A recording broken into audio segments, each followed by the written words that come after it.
Welcome once again to today's lecture on laws and ethics and patient charter. And this is from the section B. If you have your books, page number 16, that's where we'll be taking today's lecture. My name is Mark Bequin, a lecturer from Fexen's Health College. Now, before we start, I would like to quote something in Latin. Sola dosis facet venenum, which means only the dose makes the poison. This is a very deep statement. Paracelsus also says something that I want us to consider. All things are poisons, for there is nothing without poisonous qualities. It is only the dose which makes a thing poisonous or poison. Now, take a look at pharmacy. In pharmacy, we sell a lot of medicines, vitamins, antibiotics, pain relievers. The type of people that sell these medicines are very important. It's not anybody that we should allow to work in a pharmacy.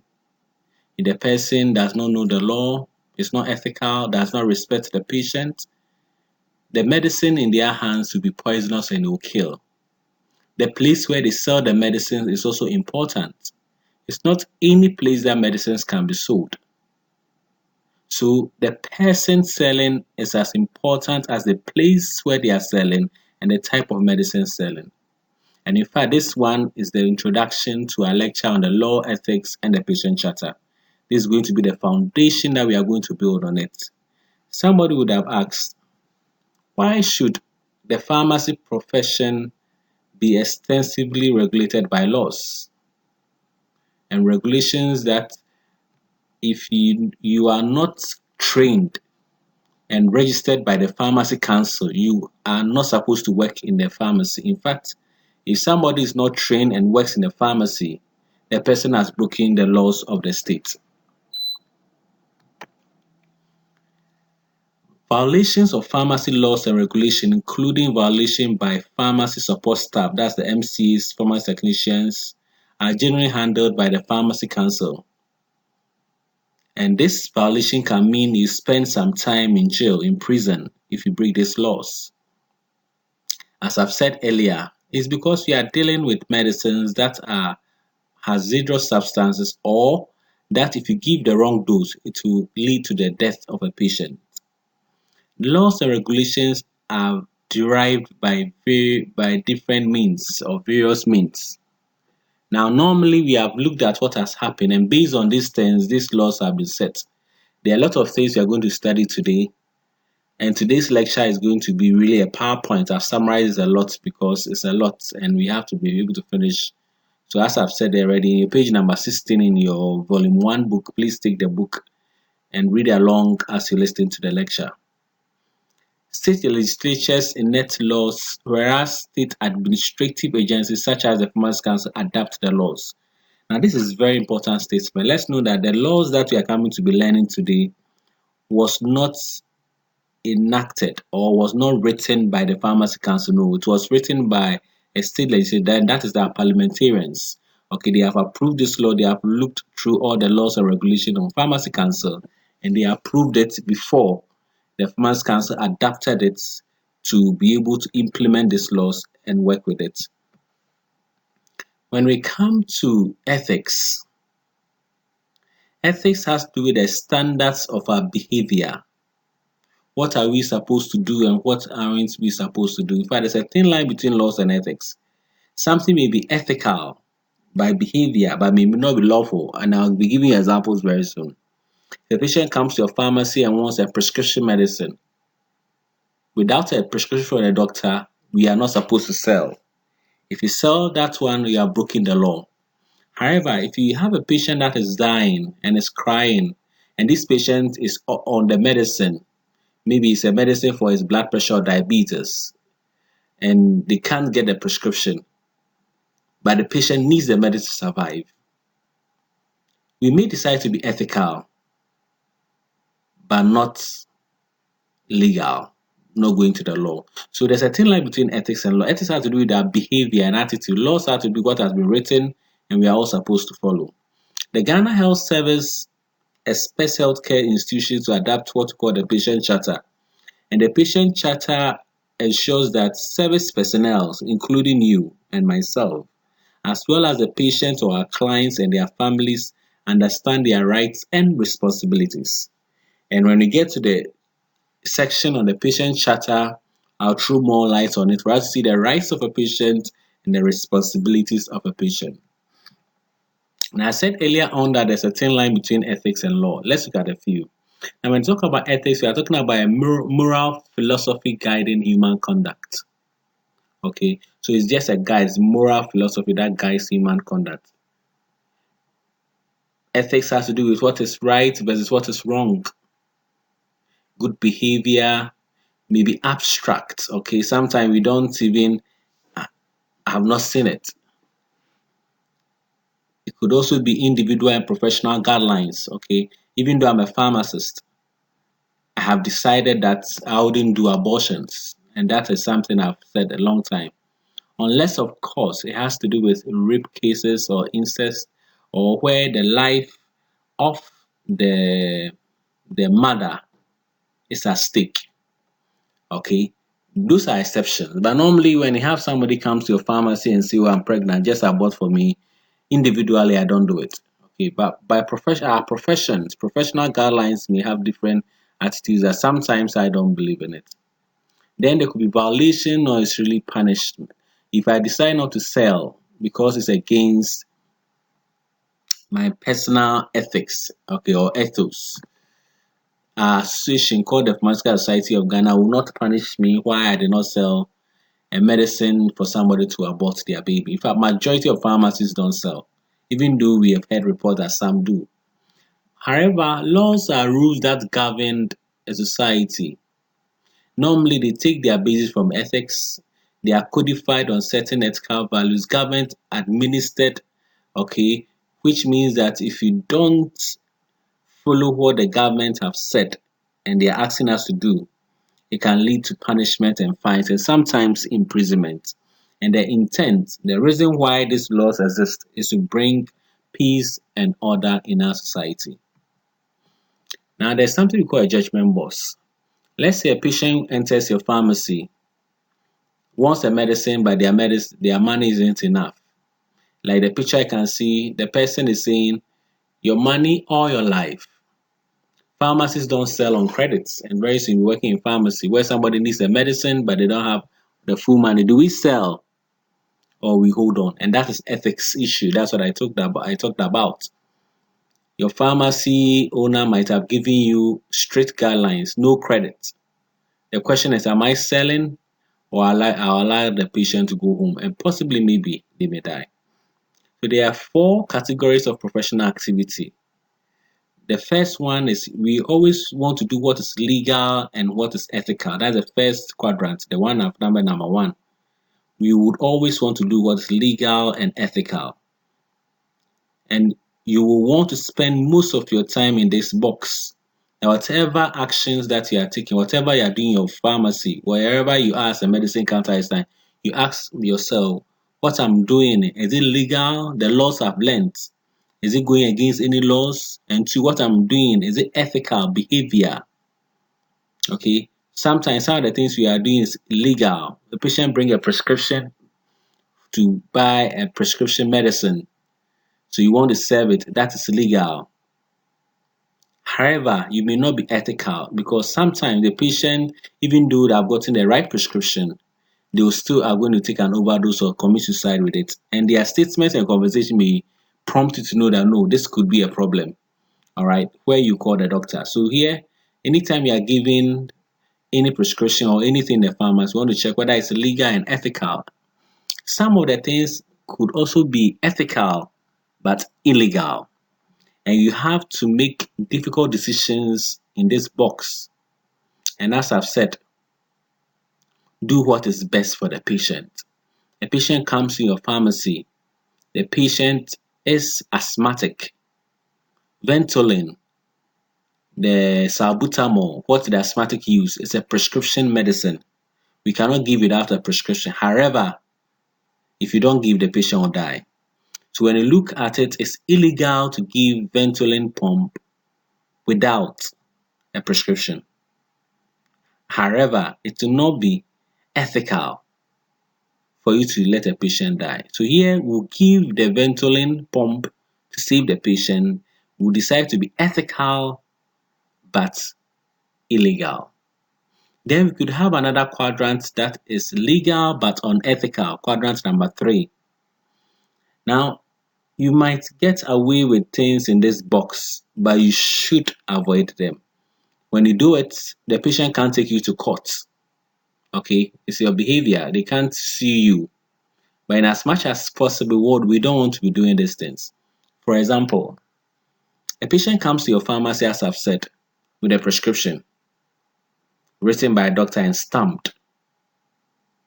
And you can see that the medicines that the patient has been prescribed for, some of them may not even be taking the medicine because health insurance, okay, because the patient have gotten health insurance, they'll still need the medicines. And you may be aware that the patient already has gotten the medicines.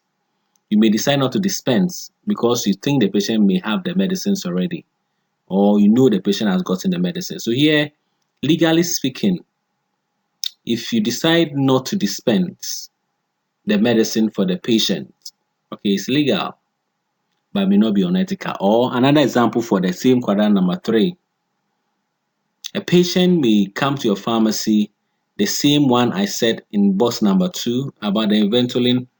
The patient may not have a prescription for insulin, what the diabetes patient injects. Maybe they travel from Kumasi to Accra, came to your pharmacy that they forgot their medicines at Kumasi, so they need their medicine.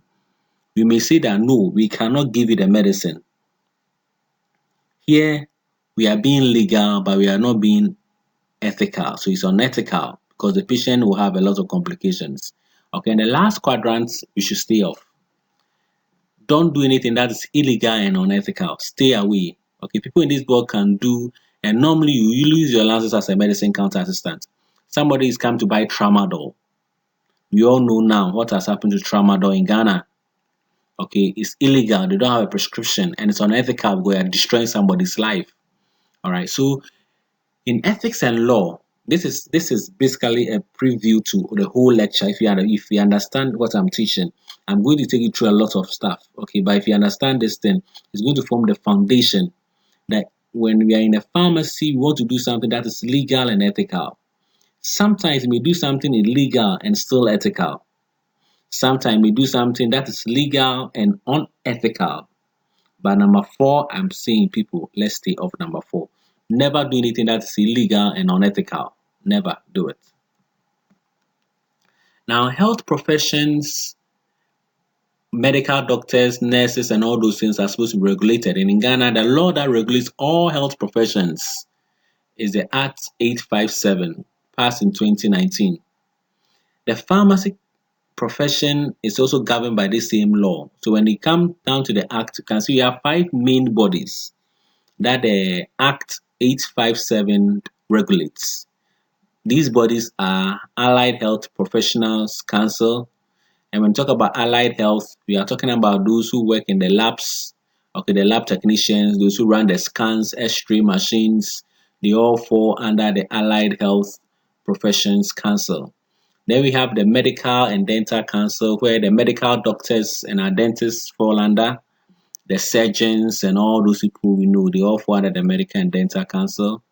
Then we have the Nursing and Midwifery Council. All our nurses and midwives, the hack nurses, community nurses, they all fall under this council. Then we have our own Pharmacy Council, where the pharmacist MCA, the pharmacy technician fall under. And the last one is the Psychology Council. Okay, the Psychology Council. So these are the 5 councils that are regulated by the Health Professions Regulatory Act 857. Now, because our interest really is in pharmacy, for today, we'll be looking closely to what pharmacy has gotten and what pharmacy will be offering. Okay. Now, before we start, look at it. Somebody is selling a lot of medicines.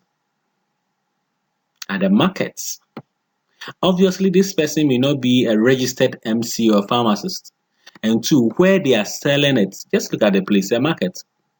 No shelves, no air condition, no public safety, nothing. And they are selling it on a tabletop. And FDA embarks on public awareness of fake medicine and they captured a lot of people. Okay, Graphic reported this story.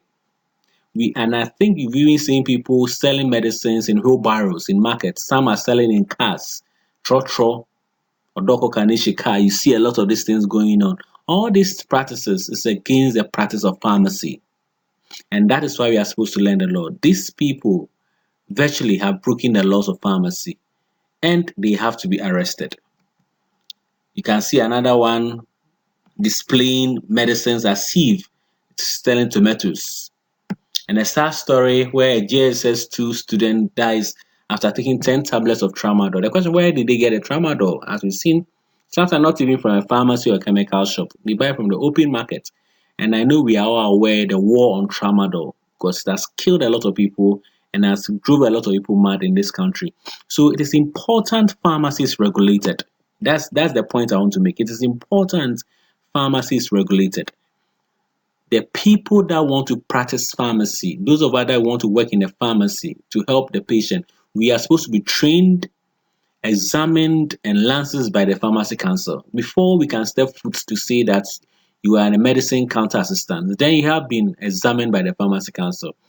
Two, aside yourself, the premises where you are going to work should also be licensed. Because it's not anywhere that we can. If these two things don't come, then anybody can set up anything and say that I'm a pharmacist because there's no regulation. So the laws seeks to correct this thing so that nobody can decide to start any pharmacy without the knowledge of the pharmacy council. Nobody can decide I'm an MNCA or a pharmacist without going through training and writing a pharmacy council exam. It's not possible. Now, there have been a lot of unnecessary use and overuse of a lot of medicines. And for these examples, I'll hold on because I'll be teaching you more in Module 2, where I talk about irrational use of medicine. But a lot of patients have died because we give them medicines we are not supposed to give. And that's why pharmacy council comes inside. In fact, if a pharmacist give this patient, the 40-year-old woman diagnosed with bronchitis, an antibiotic where they don't need to have been given, the pharmacists can lose their licenses. Or an 80-year-old boy who is diagnosed with strep, okay, it's called streptococcus throat infection, who needs an antibiotic to treat it, but the antibiotic prescribed is the wrong one, or the dose is too low, or the duration is too long. The pharmacist is supposed to see that if the pharmacist is trained. All right, so it is important that the Pharmacy Council regulates the training of pharmacists and medicine counter assistants. Now, let's look at the function of the Pharmacy Council. After I've teased you a lot, so now let's come straight to our lecture. Now, under subsection 78 in your book, I'm starting at the laws now. The law established a corporate body with perpetual succession to be known as the Farmers Council. Farmers Council has been established by law.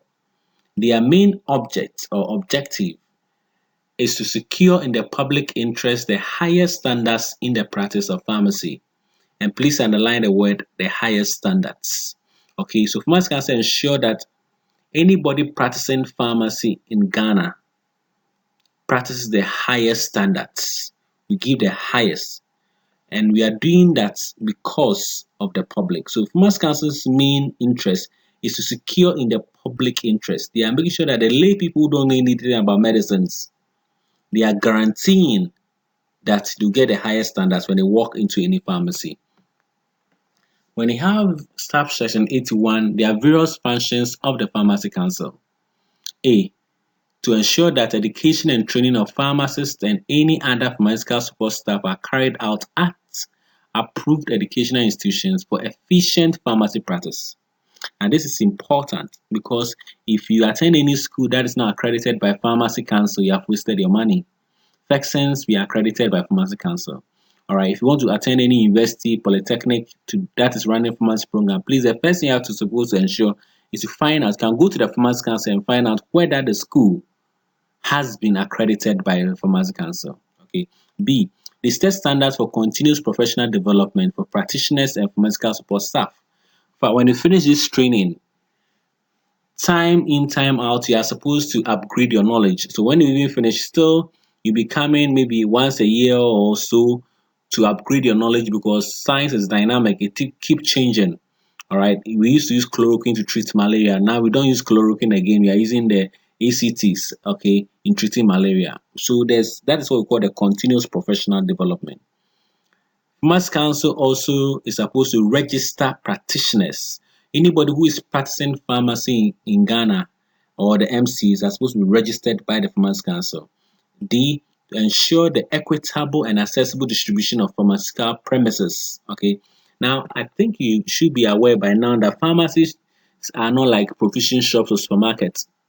And I'm sure if you have looked at it closely, pharmacies are evenly spaced. If you see a pharmacy here, you have to go at least for another 400 meters before you see another pharmacy. This is the duty of mass council.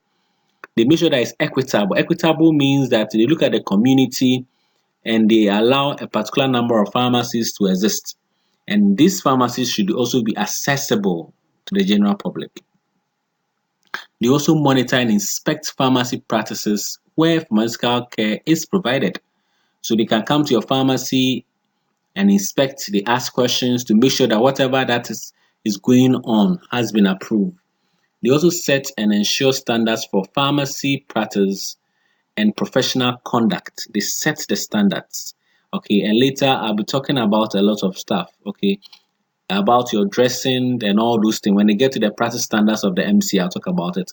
And this has been set by the Farmers Council. The way you dress, the type of makeup, your hairstyle, your type of dress, your type of shoes have been determined by the Pharmacy Council. All right. How you're supposed to conduct yourself has been determined by the Farmers Council. G, they provide guidelines for education, training, registration, licensing, and the practice of all pharmaceutical support staff. They also exercise disciplinary power over pharmacists and any other pharmaceutical support staff. Okay, Pharmacy Council has gotten the power to discipline if we go against the laws. They also ensure accreditation for pharmacy programs in collaboration with appropriate state agencies.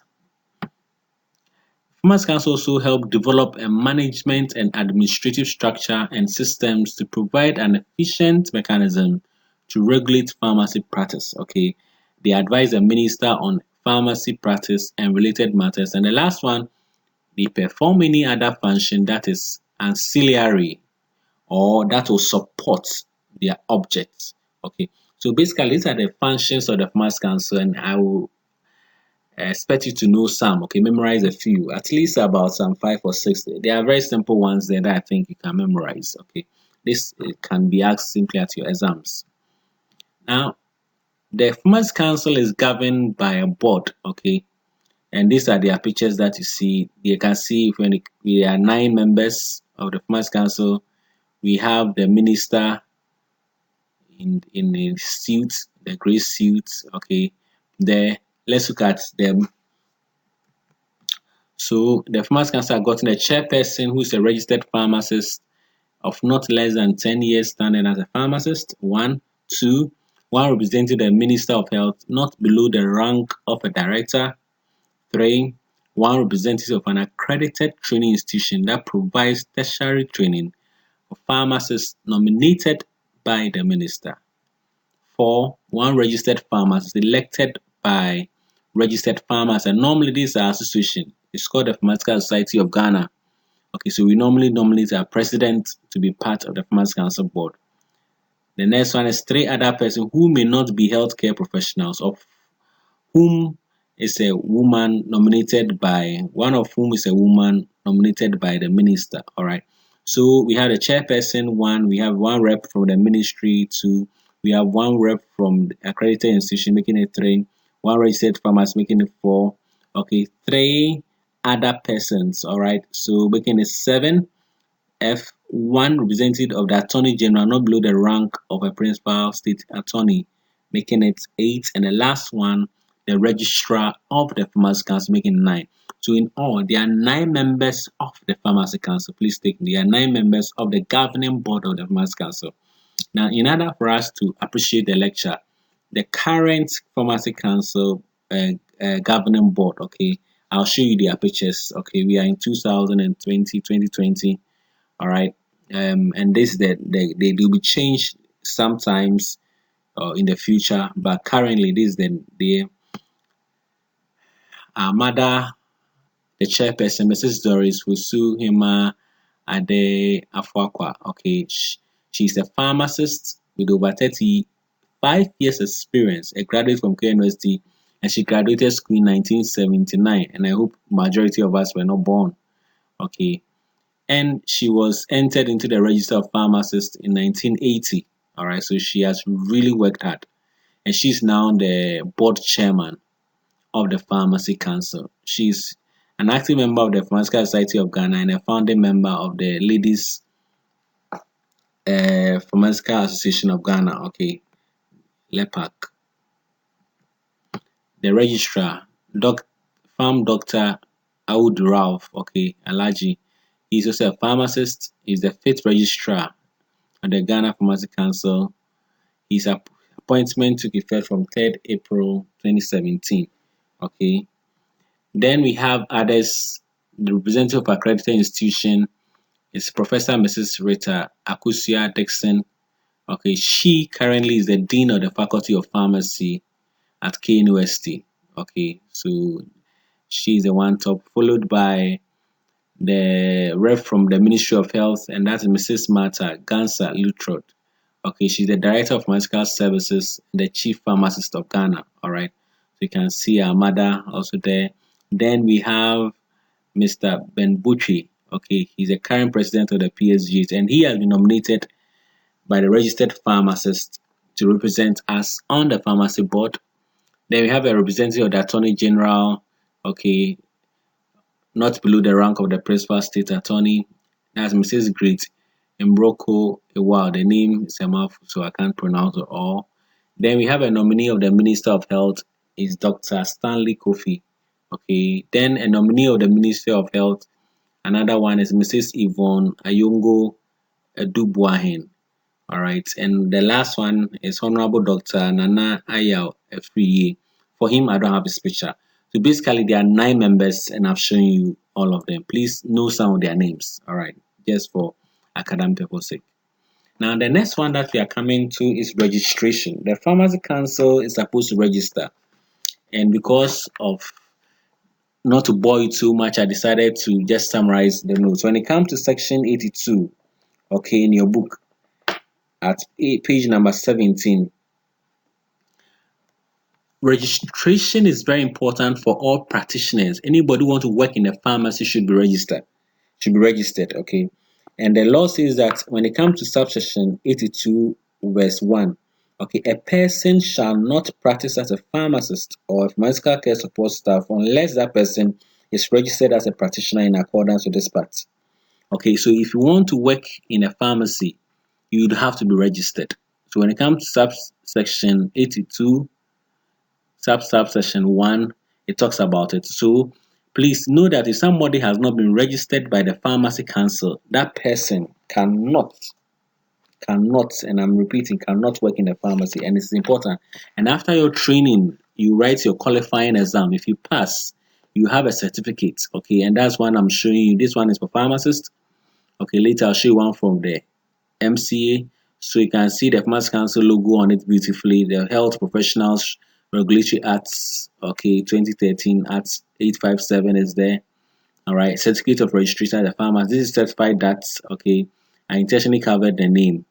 All right, you can see the stamp and everything there on the certificate. So when you graduate and you pass the exam, the Pharmacy Council will give you, and they are written when it comes beneath, that has satisfied the Pharmacy Council in accordance with section 82, 84, and that's the 82 that I'm reading. So once you write the exams and you pass, you'll be given. So please note that nobody can practice in any pharmacy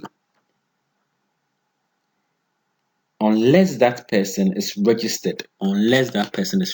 So if you have not been registered by the Pharmacy Council, when you finish school and anybody is employing you and you did not pass your exams, you have not been registered, please know you have broken the law. And I know you know why. Because Pharmacy Council want to make sure you are competent so that you don't put people's life at risk. Subsection 83 talks about the qualification. Before they register you for their exams, you should have a minimum qualification. For a pharmacist, okay, at least the pharmacist should have a degree in pharmacy, or now you have done the PharmD. For an MCA, before they register, you should have attended an MCA school before and you have passed, or before the Pharmacy Council register you. So it's not anybody that they register. When you go and take any certificate, it's not recognized from the by the Pharmacy Council, you will not be registered. Okay. So once you register, you pay the prescribed fee. All right. So when you have through your program and you're going to write the exam, you pay your exams fee to the Pharmacy Council. When you pay your fee, they'll give you a date, you write your exam. If you write and you fail, still you are not going to be registered. Okay. When it comes to registration of foreign trained person, if somebody is trained in Nigeria, Togo, US, UK, the certificate that they are given, if that certificate allows them to practice pharmacy or to practice as MCs in their country, and you come to Ghana, we will allow you to use that certificate to register for the exams that Pharmacy Council conducts. And if you pass the Pharmacy Council exams, then you'll be also be registered to practice. All right. So note that registration of foreign trained person is allowed if the certificate that they have is allowed in their country for them to use it to register also to work there. All right. When it comes to section 85, I talked about the registers that the Pharmacy Council keeps, and there are three main registers there that they keep.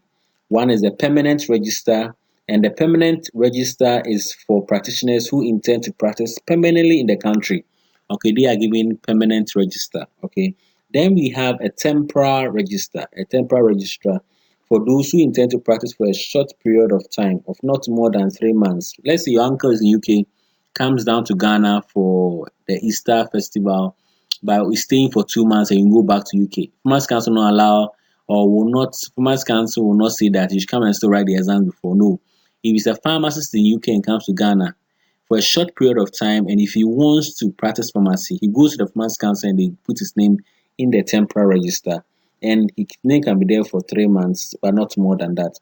Then we have the last one that is called the provisional register, and this is for newly qualified and foreign trained practitioners who have passed their prescribed exams. Now, anytime you write your exams and you pass, they put your name in the provisional register. Later, it may be moved to the permanent register. Okay. So when it comes to subsection 85, it talks about three registers. Keep it, I've talked about it. The permanent register, a temporary register, and a provisional register. Okay, provisional register. Now, when it comes also to subsection 89, if your name has been placed in the register, can it be removed? Can it be restored if it's removed? Okay, so when it comes to subsection 89, it is very clear that once a person is dead, the person's name will be removed. In fact, we cannot have a ghost name in the Farmers Council register. All right. And also, if you come to subsection 89B, it says that if you have been found guilty of professional misconduct by a disciplinary committee, or you have not paid the prescribed fee, your name can also be removed. Assuming you drank and you went to the pharmacy, you took some drinks, you went to the pharmacy and you're working under the influence of alcohol, or you conducted any professional misconduct, you sold a prescription medicine without a prescription, your name can be removed from the register. Please let's take note. So once your name is on the register, if you write your MC exams and you pass, it doesn't mean your name will be there forever. If you commit any blunder again, your name can be removed. Let's take note of that.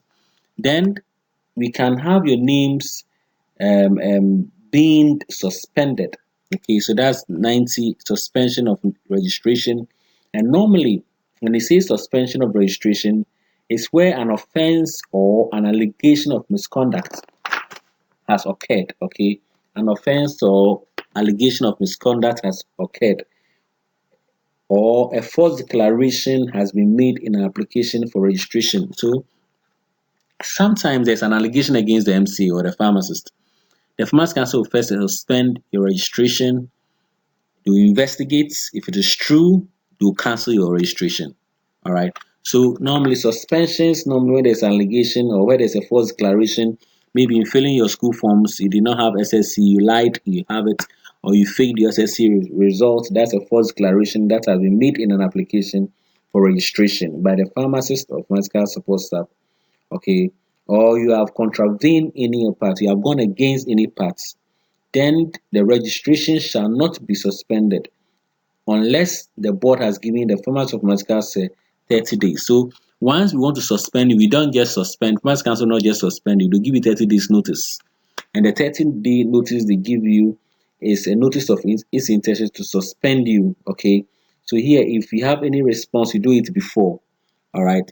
91 talks about cancellation of registration. Cancellation of registration.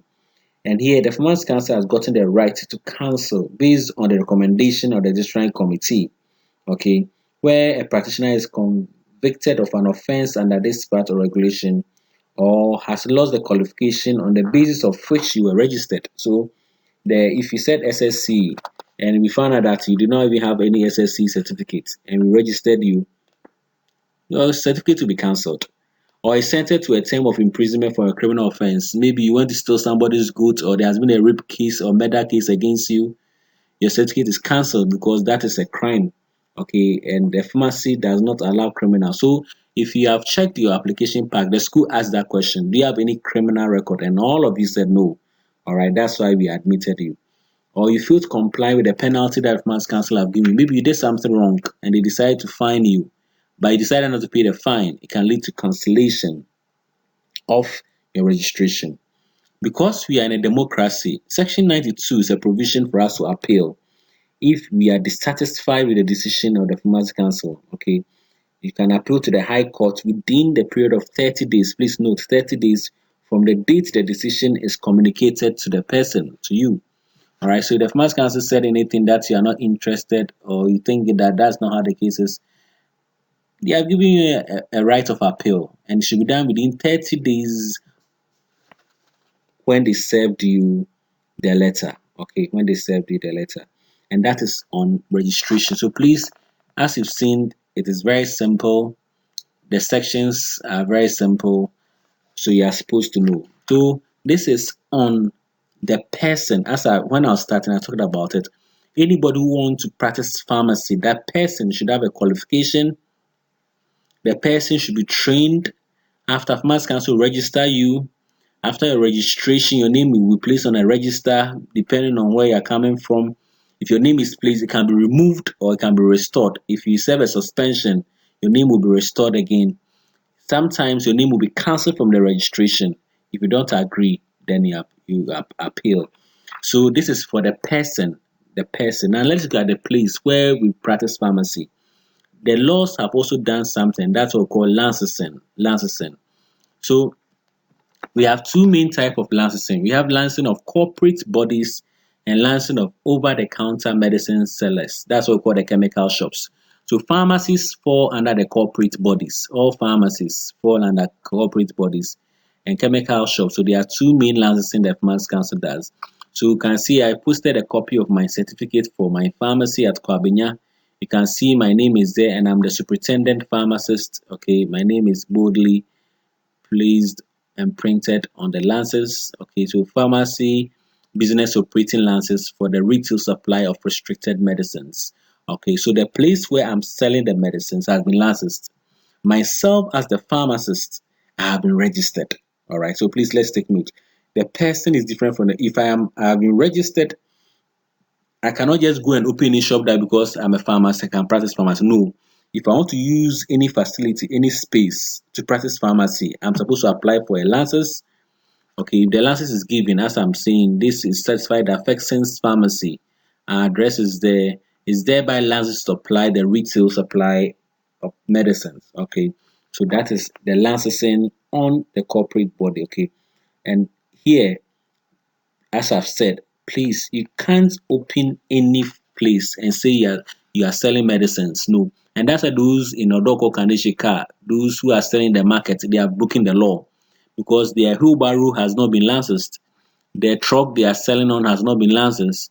Okay, the bags they are having the medicine inside the Odoko Kaneshi car has not been licensed. So they don't fall under licensing of corporate bodies. They also don't fall under licensing of over-the-counter medicine sellers. All right, so under licensing, as I've said, either they are licensed a corporate body and normally they are pharmacies, or they are licensed a chemical shop, which we call the over-the-counter medicines sellers shop.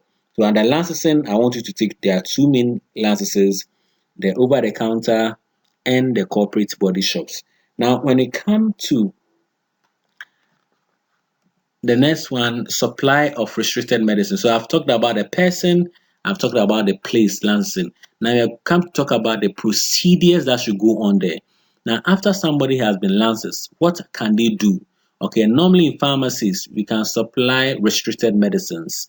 Later, I'll define restricted medicines are medicines that they are backed by regulations. And normally, I'll say that they have three main categories. We have the prescription only medicine, which are very dangerous. In fact, it can kill patients. Okay, so we want to give this medicine. There's a law on how to give it. Then we have what's called the pharmacy only medicine. Okay, so we have the prescription only medicine and we have the pharmacy only medicine. Okay, that is supposed to also be given by a pharmacist. Okay, the pharmacist gives the pharmacy only medicines. Okay, or pharmacy only medicines. And we have the last one called the over-the-counter medicine. So we have three categories of restricted medicines. Okay, so when you say a medicine is restricted, it could be a pharmacy, prescription only medicine, a pharmacy only medicine, or an over-the-counter medicine. Okay, so last with the wholesale supply of restricted medicines. If you want to supply medicines by wholesale, okay, any business like NS Chemist, Binko, and all those people, they have applied for a license, and these licenses give them the power for them to be able to supply. If those who are not been licensed and they have medicines in vans, if you are working in a pharmacy and any car comes to your pharmacy that they are selling medicines in bulk, wholesale, the two-four boy, the mamu, everybody should buy some. Please, the first thing you ask them, have you been licensed to sell medicines on wholesale? If they are not and you buy from them, the two of you have committed a crime. And as I've said, your pharmacy can lose their license and you yourself can lose your registration. All right. So anybody who is doing wholesaling should be licensed to do the wholesaling of medicine. Now, if somebody supplies a restricted medicine under Section 96, the person is supposed to go through a procedure. And for this one, take your book and read. It's very important. Please take your book. It's on page number 21. Okay, action to be taken after the supply of restricted medicine. Where a restricted medicine is supplied under a valid prescription, the supplier of the medicine shall A. Enter on the valid prescription in indelible writing the date on which the medicine is supplied and the name and address of the supplier. Alright, so anytime we go to a pharmacy and you are buying a medicine like amoxicillin, they will ask you where's your prescription. The law says that you should enter on your prescription. Indelible writing means that you should be with pen, not pencil. Something that can be erased is delible. All right, so you write indelible writing, the date you are giving the medicine, okay, and the name and address of the supplier. So if the person supplying, if my name is Mark Bequin, I write my name and my address on the prescription. If the medicine is fully dispensed, and please underline this one, if the medicine is fully given, if I got everything on the prescription for the patient, I'm supposed to retain the valid prescription for 2 years on the pharmacy. So when people come to a pharmacy and they buy medicine and they want to take their prescription back, it's not a law. Sometimes if you have a photocopier machine, you can photocopy and give them a copy of it, but you're supposed to keep it because if anything goes wrong, they'll ask you to produce the prescription the doctor wrote. All right, so prescriptions that we sell are supposed to be kept in the pharmacy for 2 good years, and that is the law. Please, we are learning the law. Please note it. That is the law. If you give any prescription out and you don't have a record of it, and something happens, you may lose your license to practice. Okay. Now under section 97, okay, it's also very important. Please take note on that under section 97. The person shall not sell or supply prescription medicines unless under a valid prescription. When somebody comes to a pharmacy and want to buy a prescription medicine and they don't have a valid prescription, later I'll be taking you through what a valid prescription is. We don't sell it. Okay. Two, the medicine is in the container of the prescribed description. Okay, we don't put the medicine in any other container aside what we ask. The expiry date is on it, the indication, what type of medicine, how we are supposed to be taking, everything should be on the container. Okay, and the third one, The container bears a label indicating the prescribed particulars of its contents, as I've talked about it. All right. There is also a book that we call the Restricted Medicines Record Book. The Restricted Medicines Record Book under section 98. And this book basically records all the information when a person comes to the pharmacy to buy a dangerous drug. Okay. So you should have the name and the quantity of the medicine that you have supplied, the name and address and signature or thumbprint of the person to whom you have supplied. So the patient that is coming to buy the medicine, ask them to sign. This is because these medicines can easily kill. So if you don't ask them to sign and there's a problem, they could just put you in trouble. Okay. And also some people sell the medicines for money. So if pharmacist come and does inspection, says that you bought this medicine from one company, you want to come and do an where is it and say I've sold it. They ask who did you sell it to? They want to check your restricted medicines record book for that. If you are not keeping it, you'll be very hot. All right. Then we have the prescription and supply of medicines. And here, 99 is very interesting. You see, a pharmacist or license company shall not sell or supply prescription-only medicines except under a valid prescription issued by a medical practitioner, a dentist or a veterinary practitioner, or any person authorized or approved by the minister. Okay. So here, nobody can also sell 99 medicines if you don't have a prescription. So yeah, some of you are now understanding why when you go to a pharmacy and you're buying some medicine and they ask you where's your prescription, if you don't have it, you don't sell. Some patient gets annoyed and irritated that why is that I have my money and I'm buying the medicine, you don't want to sell to me. And as I said, because when you sell, that is illegal. That is the law. Some of these people can even be inspectors from Finance Council. Some can be police agents who are just tempting and trying you, whether you know the law. And once you sell, they'll handcuff you and straight in someone prison for 2 years. That is minimum. All right. So please let's be careful. When we start to work and anybody come and ask for any medicine, it's a prescription medicine. Insist they bring a prescription. If they don't have it, please don't sell. It's against the law. Under section 101, and that is also very interesting. When it comes about the supply of the restricted medicine, because you are going to learn ethics, this section is quite interesting. A pharmacist or a licensed pharmaceutical company may sell or supply prescription-only medicine to a person without a valid prescription if the supplier of the medicine reasonably believes that the person to whom the medicine is to be supplied is the proper person. And as I said, laws and ethics are closely related, you see. So even though that 99 said that don't sell without a prescription, 101 is saying that sometimes, as I've said, the patient is an asthmatic patient. They need their ventilator inhaler, without which they can't breathe and they'll die.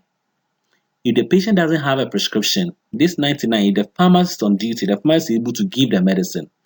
Because, as the 101 said, we believe the person to whom we are supplying the medicine is the proper person. So the law allows. So the law is very interesting. When you go to court, you may have the right to defend these things that we are talking about. So please take note of that. Possession of restricted medicine. Can anybody hold a medicine if you are caught with tramadol? What will the law do? A person shall not possess or be in control of a restricted medicine except in accordance with this part. So if you see, that's why your premise should be registered. If they come and I have tramadol, codeine in my pharmacy, Finance Council will not arrest me. Because obviously I've been licensed.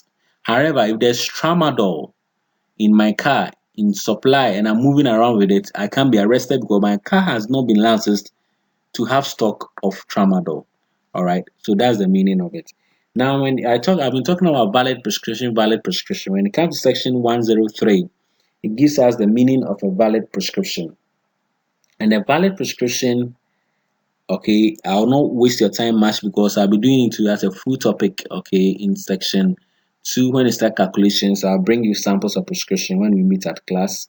But the valid prescription should be a form that has been written in indelible ink and signed by a medical doctor, states the name, the qualification, address of the medical doctor or the prescriber, states the name and address of the person for whom the treatment is given, that's the patient, Okay, indicates the total amount of the medicine to be supplied and the dose of the medicine to be taken.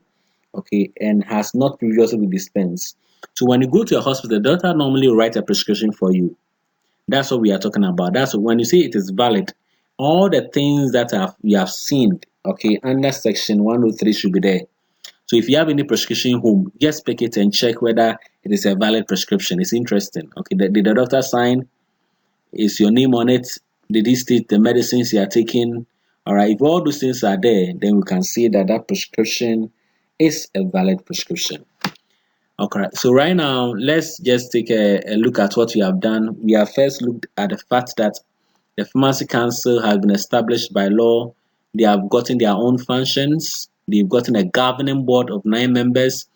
The Pharmacy Council registers practitioners, both MCs and pharmacists. You can register you, they can remove your name, they can suspend you, and they can also cancel your name. And if you don't agree, you go for an appeal. All right. Two, the place where we are supposed to sell medicines. There are two types of licenses, one for corporate bodies and one for chemical sellers. Okay. So those are the two. Then we have just looked at the supply of restricted medicines. Now let's go and look at the miscellaneous provisions. One talked about classifications of medicines, and for this it's very simple. It's the Minister of Health that has gotten the jurisdiction, the power to classify medicines, whether a medicine is a prescription medicine, whether a medicine is a pharmacy only medicine, or whether a medicine is an over the counter medicine. The law says that the minister, on advice of the Food and Drugs Authority and the Pharmacy Council, by executive instrument, classify medicines and conditions for the supply and dispensing of medicine. So, a medicine can be a prescription medicine. Maybe some few years to come, that medicine will no more be a prescription medicine. It's going to be an over the counter medicine. All right. And that's section 105. We are talking about medical aid. Now, it is interesting because some pharmacies give treatment. To which extent can we give and where are we not supposed to go? Now, when you talk about medical aid under section 105, subsection 1, okay, it's subject to part 2. A pharmacist or a pharmaceutical support staff, like an MC, may give medical and dental advice. A, as first aid where there is an accident. Okay, so when there's an accident, even though we are dealing in medicines, we are dispensing medicines, we are also supposed to provide services. So when the Okada people come injured, you cannot sack them from your pharmacy. We are supposed to give first aid. First aid. Okay. Not only first aid, we can also give first aid treatment for simple ailments of common occurrence where it is not reasonably practicable for the patient to consult a medical practitioner or a dentist. Okay, when somebody comes with pimples, we don't say that go to Kolebu, go to Achimota Hospital. Somebody comes and says that, oh, I have a menstrual pain. Can you help me? Say the master, please go to. No, we don't do that. All right, so there are some simple ailments like common cold, simple malaria, some simple diarrhea, constipation, cough, and cold. Those are things we can manage at the pharmacy. Okay, so we are protected. If you remember the history of pharmacy, we call it counter prescribing. The law has protected us that we can also give medical aid. We can do some simple treatment in the pharmacy. And that is why when you get to section 4, I'll be teaching a lot of diseases. You do malaria and a lot of diseases and how we treat it. You're supposed to learn. Some of you that have been visiting the pharmacy, sometimes when you go and you tell them what is wrong with you, they're able to give you some medicine. This is because under section 105, the law have asked us to treat simple ailments. Please, the word is simple ailments of common occurrence where it is not reasonably practicable to ask the patient to go to the hospital. When a patient comes with some small rash or chicken pox or something, we don't have them to go to the hospital. It's something the pharmacy can treat. Okay. Under section 106, we have what we call entry of premises. Okay. And who can enter your premises? Normally, this person is called the inspector from the Pharmacy Council. When you start working in the pharmacy, you see them coming to your pharmacy, okay, to come and check whether you are qualified. If you are working in a pharmacy, whether you are registered. If you're an MC or a pharmacist, are you registered? Okay. And if the person believes that there's an offense that has gone on, maybe you have sold an expired medicine or there's something wrong going on, that is where we have an inspector entering the pharmacy. Then they have an investigation by the inspector, and during the investigation, there are lots. The inspector may require a person on the premise to furnish information. They can ask you a lot of questions. Okay, and you cannot say that I will not answer. You're supposed to answer because they're inspector from the Farmers Council. The inspector can also inspect the premises and articles found, okay, on your premise. Okay, the inspector can take it away, and if they are taking it away, they will write that they have taken it away. Normally, they will pay for it, but if they don't pay for it, you return the medicine if the medicine is in good condition. But if the medicine is fake medicine, they are taking you along to prison. All right. So please let's take note of the inspector. When you start working in a pharmacy, you see them coming a lot. All right. If you are not registered, it can be very hot. If you are doing some 419 business in a pharmacy, selling expired medicines to patients, the inspector will check it. Sometimes, if you are not careful, the assistant of the police, you'll be arrested because you are posing threats to the public. And in that case, that's where they have the power of closure. Okay, power of closure, whereby they are sure that the medicines or the practice that is going on at your pharmacy is wrong.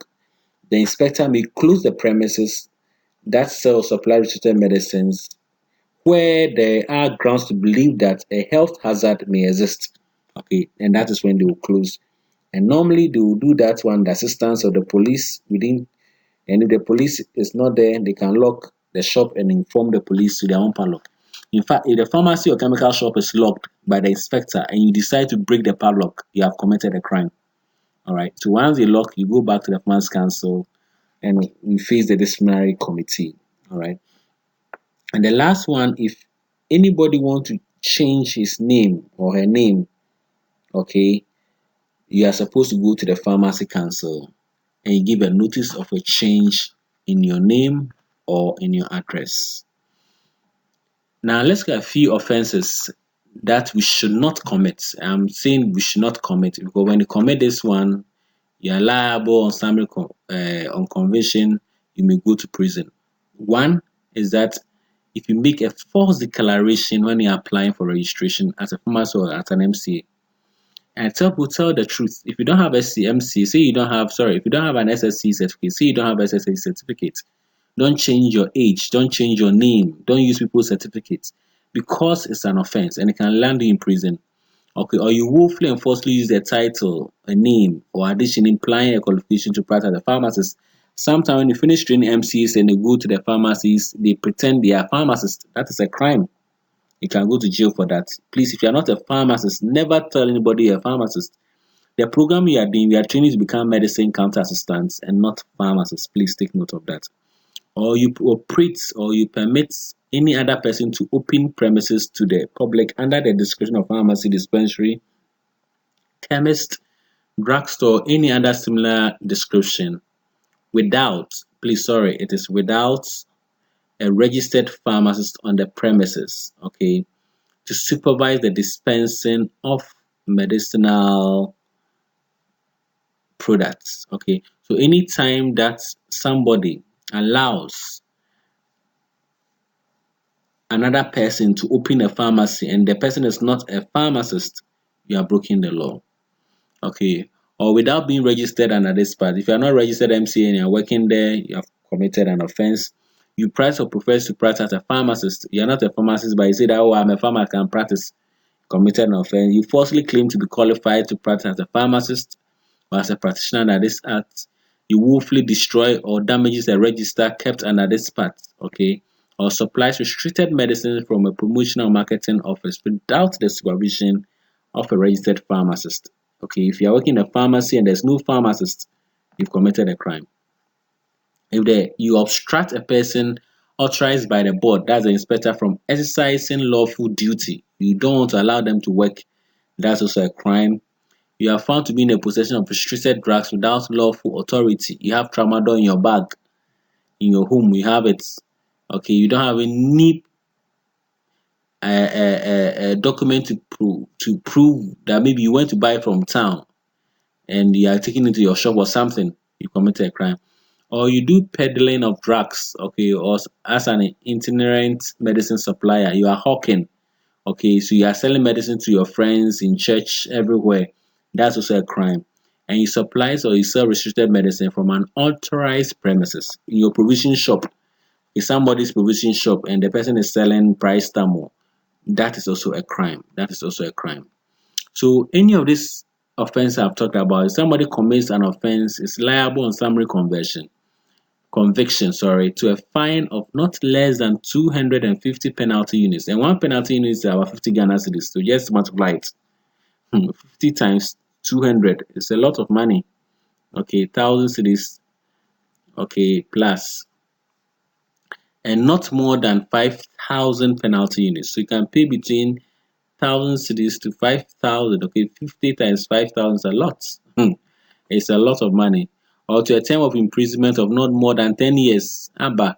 So you see, selling medicines without prescription can land you in prison for 10 years. Or you go to prison for 10 years and you still pay the money.